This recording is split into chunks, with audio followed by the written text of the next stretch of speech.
Hey, what's up everybody? Welcome to Dad's Expensive Hobby. What's up?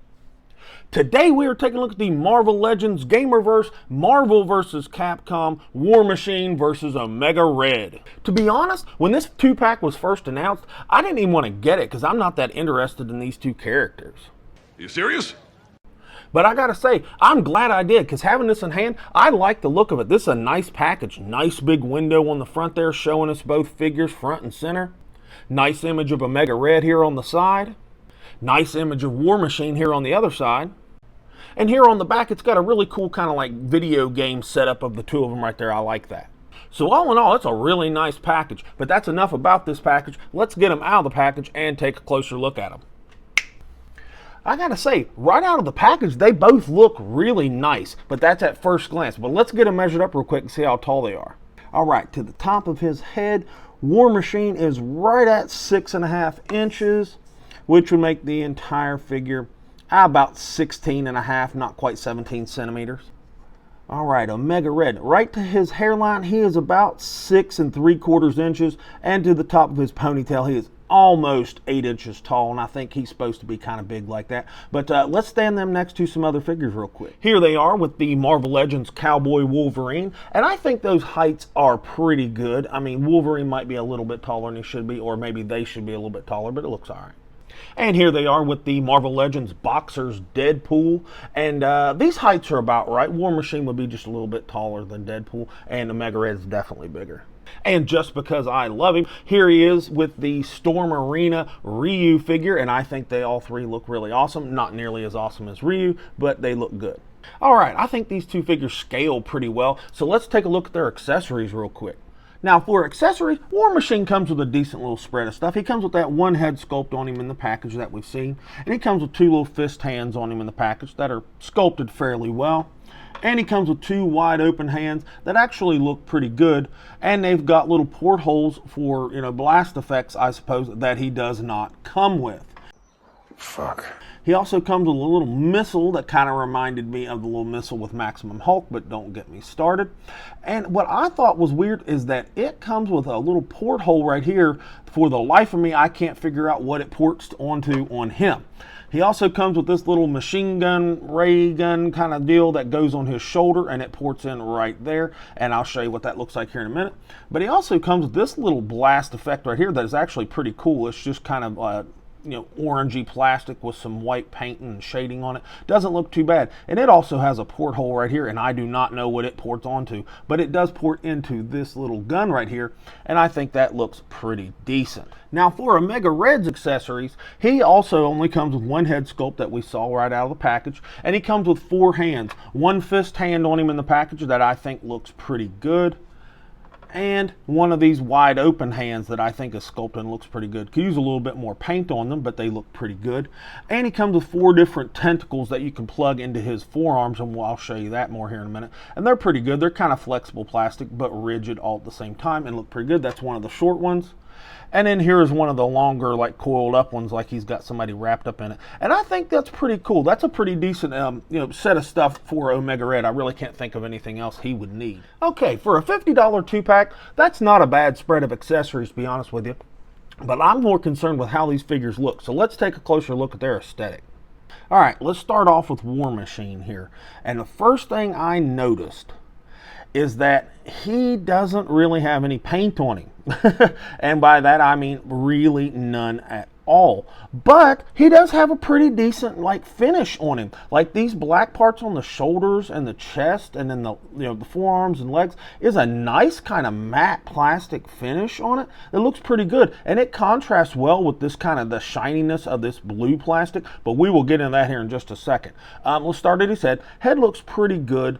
Face mask looks good. This is plastic right here. This isn't paint, and that's unfortunate. And like I said, with no paint on it, there's really nothing to bring it to life. But the head doesn't bother me too bad. Now the chest right here, this is painted black, and the reason why I know is because it has a nice scratch right here, right out of the box. So I love that. Holy Jesus! But other than that, I mean, other than the fact that it doesn't have any paint, it doesn't look horrible, even though The blue parts here, as you can see, are that crappy shampoo bottle plastic, and I just don't like it. That sucks. I just don't like it. It's marbly, and you see mold lines real easy on it, and that just bugs me. And he's made out of this cheap plastic. Look at his knees bending out right there. Marvel really cut a lot of corners with this. I don't have any other War Machine figures to tell you if this is reused parts or not. The pins in the legs tell me that they probably are, at least the legs are, but I don't know that for sure. Like I said, I don't own any other War Machine figures, and these gaps right here in the crotch area kind of bug me a little bit. But other than that, I mean, he doesn't look bad. I mean, he does look like War Machine, just cheap blue plastic and no paint other than right here, and it's scratched. He doesn't look too terrible. I'm not thrilled with him. Now for Omega Red, he has, again, a nice matte finish on him right through here, and the red parts of the body and the white parts in the arms and the legs is a nice matte finish. Looks really good, but just like with War Machine, not a lot of paint. It's not that hard. Not a lot of paint. Like these muscles, these got nice big muscles, could really use some shading. In the legs, I think it's the type of plastic and the shadowing, because on the legs you would almost think that there's a wash or something in there, but I have really gotten up close and that's not really what it is. I think it's just or maybe it is. Hot dog, I think in the legs that is a little bit of, there's a little bit of wash. Why just the quads? I don't know, but I'll take it. It looks pretty good. Paint on the shoulders, shoulder pad parts, the red, it's done well enough. These little, I don't know if these are grenades or what these silver things are on the chest and abdomen. They're painted okay. Little bit of spillover from the white paint from the straps. And this little belt buckle thing here is painted okay. The hands are painted pretty good, and the kneecap blades or whatever the hell that is, those are painted pretty good, but the silver part is just plastic and it looks kind of cheap. The shoulder pads are actually painted and they actually look pretty good. Let's look at this head sculpt, because this head sculpt looks fantastic. And again, like this goes back to what I've been saying with Marvel Legends, we are just paying for head sculpts at this point, and they're just kind of half-assed in the body, even though the body on this Omega Red is pretty good. The hair has an awesome wash in it. The hair looks really, really good, and the paint on the face and the headband looks fan-frickin-tastic. I love it. The teeth look good, eyes look good. The weird metallic, almost look like 1970s braces, looks really nice. I like it. The sculpt of the muscles and everything looks good. I don't own that new Warpath 2-pack to tell you if this is that Warpath body, but it kind of looks like it might be, and I'm okay with that. That was new sculpt, and we know that we're going to reuse that. But overall, this figure looks pretty good, other than one other thing besides a lack of shading and stuff. But it's Marvel Legends Hasbro, so we're not going to get a lot of that.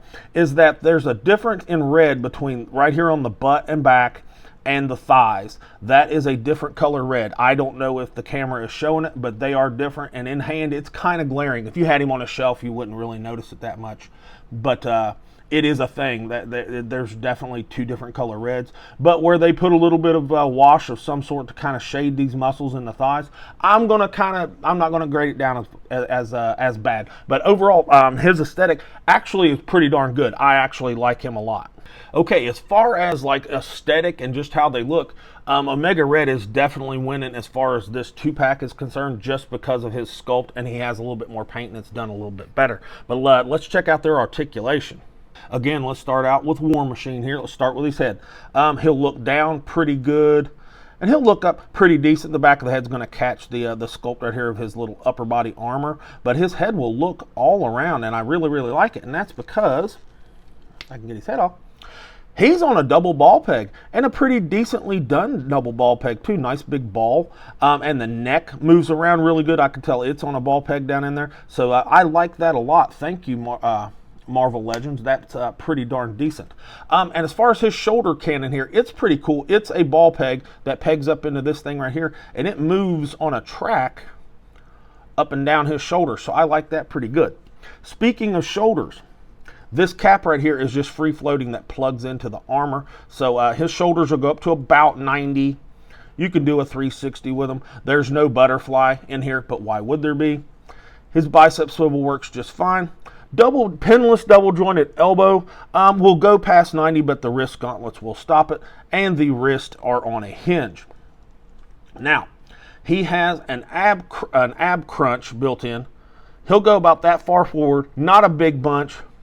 Will come back pretty good for you, but you do get a little bit of gap right there in the armor, but it's armor and a suit, so you could kind of explain that away, so I'm not going to freak out about that. But he does have a waist swivel, and I hate waist swivels because they just don't look good. Legs will go out to the side pretty decent. That's not too bad, honestly, so that explains kind of why they left so much room. He'll front kick halfway decent. Got a little bit of war machine booty, so the legs aren't going to go back. Thigh swivel, pretty tight, but it does work. Pinned double jointed knee, plenty of range. Proportions, lower legs a little bit long, but he's a man wearing a mechanical suit, so I'll overlook it. No shin swivel. Ankle is a hinge, and I like how they sculpted that hinge in there. It looks cool. So all the way down. Not a big bunch, if any, really up. And you do get some ankle rocker. And the bottoms of the feet do have peg holes with no toe hinge. Now for Omega Red, let's start with his head. His hair sculpt and stuff is going to get in the way a little bit going front and back, but it'll look down a little bit. Won't really look up for you much. Even though the hair is kind of soft, it's still pretty stiff and it will stop him. But let's see what his head is on, if I could rip it off like I did. And it's on that damn ball peg disc hinge. Son of a bitch! I wish they would stop doing that. Oh my gosh, man. They're giving us brand new figures with that crap.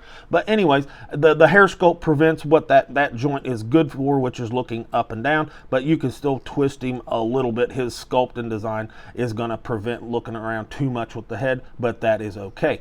These shoulders right here, these shoulder pad things are pegged into the shoulders up, or like the traps up here on both sides, and they're connected to this soft plastic little strap thing around his torso or whatever. So his shoulders don't quite come up to 90, come up to about right there, but you can get a full 360 with them, even though those shoulder things are there. And underneath there is a pretty good butterfly that brings the arms forward and back pretty well. So that's actually done pretty well, despite these big shoulder pads that are in the way. But that's not the figure or the designer's fault, because that is just the character design. Bicep swivel that works just fine. Pinless double jointed elbow. Pretty decent range for a big bulky arm, so I like that. And the wrists are a hinge like normal. He also has a ab crunch, excuse me, I can't talk. And he will lean forward pretty good despite having some equipment around him, so I like that. And he'll lean back pretty well with no gapping, so I like that. That moves pretty good. And he does have a waist swivel that is hidden pretty well by his the little harness, the shoulder harness, and the belt hides it pretty good, so that's not too bad. Now, as far as kicking out to the side, that is the most you're going to get, but it's Omega Red, so that's not that big of a deal. Front kick's pretty good, not too bad. He's got some Omega Red booty, so no kicking back, but that's okay. Thigh swivel, that works just fine. Pinned, double jointed knee, plenty of range for me, and the proportions are pretty darn good. And I like these kneecap things, hide how hideous most kneecaps are. No shin swivel. Ankle is a hinge, will go all the way down, all the way up, and a nice injury resembling ankle rocker. So I do like that, with a peg hole in the bottom of the foot and no toe hinge. And these feet just look weird as shit, but that's for another story. So anyways, overall, this is not a bad 2-pack. I think that Omega Red definitely steals the show. He is definitely the best of the two, even though I think he has the weakest accessories. His paint and finish is done the best. He's made with the best plastic, and his head sculpt is really, really good. Overall, I'm going to give this 2-pack a B. It's a B. It's a solid 2-pack, plenty of room for improvement. Obviously, it's Hasbro Marvel Legends, so there's always room for improvement, but it's not too terrible. I was pleasantly surprised. I wasn't going to buy it, but I'm kind of glad I did to an extent. Not too bad. If you want to spend the money, it's $50. That's a pretty good price for the 2-packs. They're all going up to $60. $50 is pretty good. Each one of these figures is a $25 figure. I say go ahead and pick it up. But that's all I've got for these figures. If you haven't subscribed, pause the video, scroll down, give us a like, comment, subscribe, all that stuff. And with all that said, this has been Dad with Dad's Expensive Hobby, and I'll talk to you all in the next video.